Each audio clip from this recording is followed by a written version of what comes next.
من ذا الذي يقرض الله قرضا حسنا فيضاعفه له أضعافا كثيرة والله يقبض ويبسط وإليه ترجعون.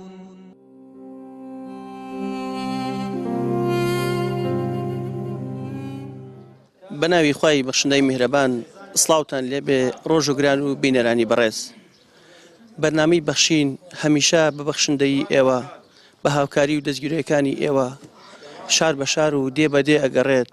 لە سەرجەم شار و شارچکەکانی هەرێمی کوردستان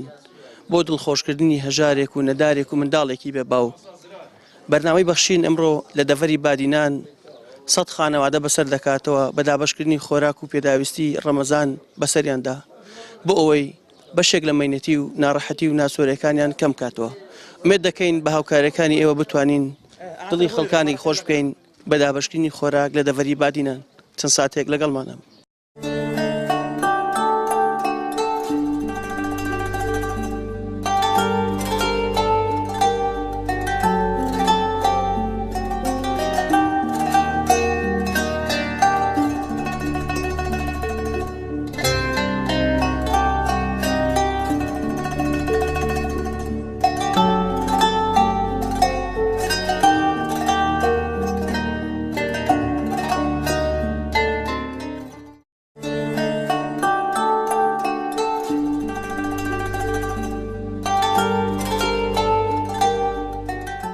بنای خوای گەورە و میهرەبان ئێمە وەکو بەرپرسی بەرنامەی بەخشین لە قەزای بەردەڕەش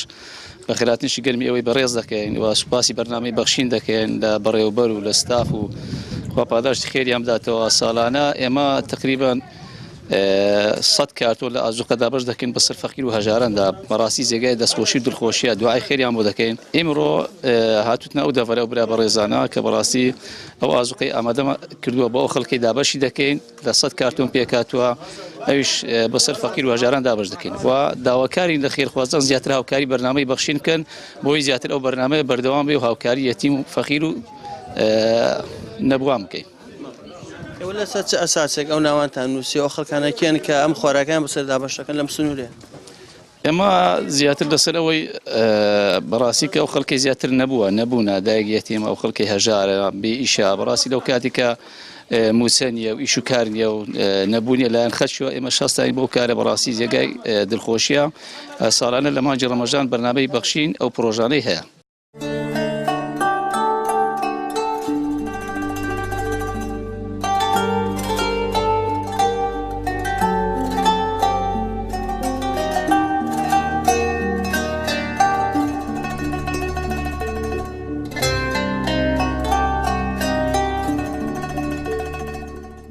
بسم الله الرحمن الرحیم.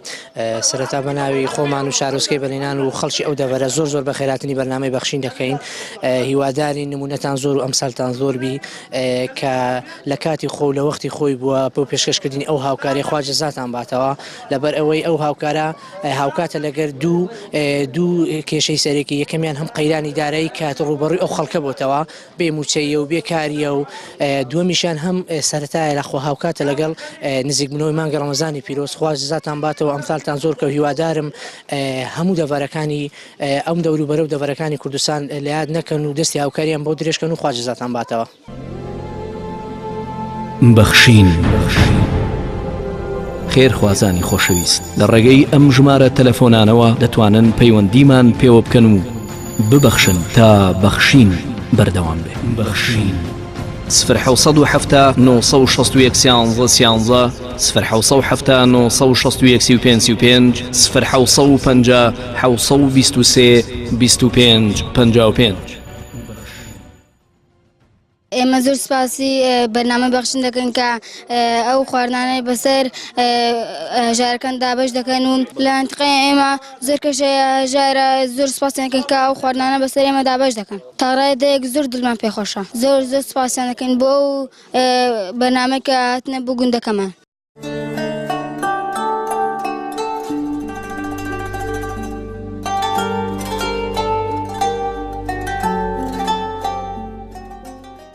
بسم الله الرحمن الرحيم. الحمد لله وكفى والصلاة والسلام على عبادي الذين اصطفى. پێشەشی سوپاسی بەرنامەی بەخشین دەکەین ڕاستی سوپاسی ئەو کەسانە دەکەین کە بە ئەوی سەر پیرۆزەی هەڵساون بە تایبەت لەو مانگە کە پێشوازی ئەو مانگەی ڕەمەزان کە مانگەی پیرۆزە کە هەستاون بە داباشکردنی بەخشین بە نێزیکەی 100 نەفەر لە ناوچەی بەدرەش و دەورەبەری و لەخوای تەعالە لەپارڕینە بەڕاستی ئەو ئیشکاریان پڕ خێر و بەرەکەت بکە و هەروە ئەو کەس ئەو دەوڵەمەندانەی کە ئەو پارەشیان بەخشیە تەسمیلی ئەو برانە کردیە بەڕاستی خێرکردن لە مانجی ڕەمەزان گەلە گەورەیە ئەبزە ئینشاءالله خوای تەبارەک و تەعالە موفقیان دەکا خێر دەختە مال ئەو کەسانێک کە مال دەبەخشن هەر کەسێک ئەو پێغەمبەر صلی الله علیه وسلم إن الله في عون العبد ما دام العبد في عون أخيه خوای تەبارەک و تەعالە یارمەتی ئەو عەبدی دەکا یارمەتی برانی مسلمان بدات خوای تەعالە دلی ئەو مسلمانانە پێدراوانە نەرم بکات کە بەڕاستی ببەخشن لە مانجی ڕەمەزان چونکە خەڵک بەڕاستی زۆر نەدارە بە تایبەت لەو زروفەکات و زۆرفەی ئێستا تێداینە کە خەڵک نەبوونە داوا لەو برایانە دەکەین کە هەبوونن لە مانگەی بەخشن تەقسیر نەکەن خوای تەبارەک و تەعالە کە دلی ئەو عایلانەش خۆش بکە کە پێیان دەدرێت يا ربي خويا موفقان بكي خويا لنا هامتين خوش الدنيا وقيامتين بكي وصلى الله على سيدنا محمد وعلى آله وصحبه وسلم الذين ينفقون أموالهم بالليل والنهار سرا وعلانية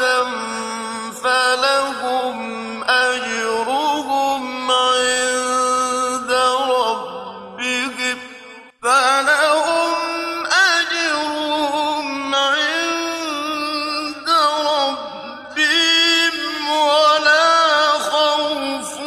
عليهم ولا هم يحزنون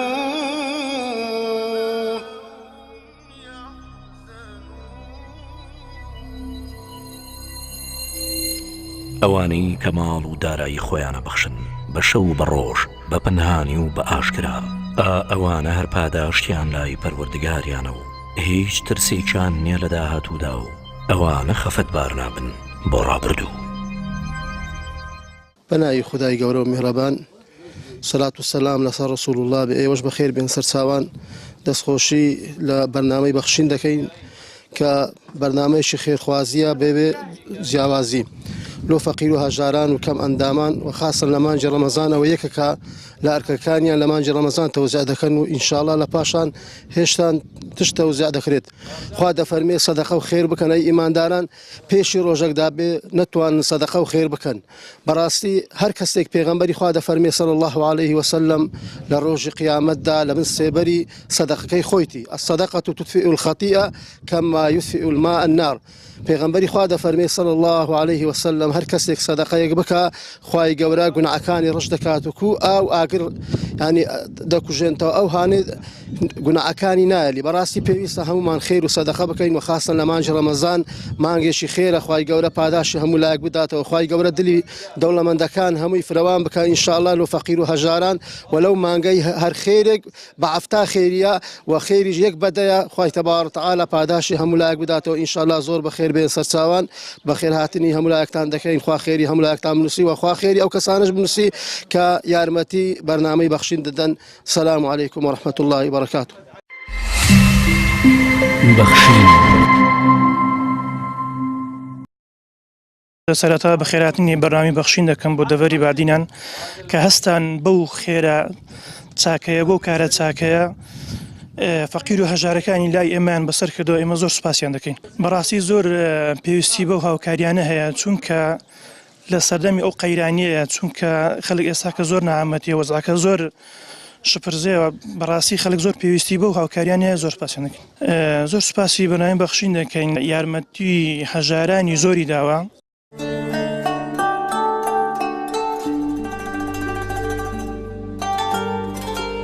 ئەمڕۆ بەرنامەی بەخشین لە دەڤەری بادینان توانی 100 خانەوادەی هەژار و نەدار و منداڵی بێباوک بەسەر بکاتەوە بە دابەشکردنی بەشە خۆراک لە مانگی پڕخێر و بەرەکەتی ڕەمەزاندا ئومێد دەکەین هاوکارەکانی ئێوە بەردەوام بێ بە بەرنامەی بەخشین بۆ ئەوی بەرنامەی بەخشینیش بەم شێوازە بتوانێت دڵی خەڵکانێکی هەژار و نەدار خۆش بکات بەبێ جیاوازی لە سەرجەم شار و شارچکەکانی هەرێمی کوردستان. ئێمە لە بەرنامەی بەخشینەوە لە چەند پرۆژێکدا لەم مانگەدا ئەمانەوێت زۆرترین هاوکاری هەژاران و نەدارانی هەرێمی کوردستان بکەین لەبەرەوەی ئەمساڵ ئەبێ زیاتر چاومان لە هەژاران و نەدارانی هەرێمی کوردستان بێت. لەلایەک قەیرانێکی دارایی 2 ساڵە بەرەوەیەکی هەرێمی کوردستانی گرتووە و لەلایەکی ترەوە بێکار و کەسابەتی ڕووی لە هەرێمی کوردستان کردووە. بۆی ئێمە لە بەرنامەی بەخشینەوە داواکارین لە خێرخوازان زیاتر هاوکاریەکانیان چڕ بکەنەوە بۆ بەرنامەی بەخشین بۆی بتوانین لە مانگەدا زۆرترین هاوکاری کۆمەچی دابش بکەین بەسەر هەژاران و نەداران لە هەرێمی کوردستان. تا بەرنامەیەکی تر پێتان شاد دەبینە بەخوای پەروەردگارتان ئەسپێرین. وەسەلام عەلەیکوم وەڕەحمەتوڵڵاهی وەبەرەکاتوه.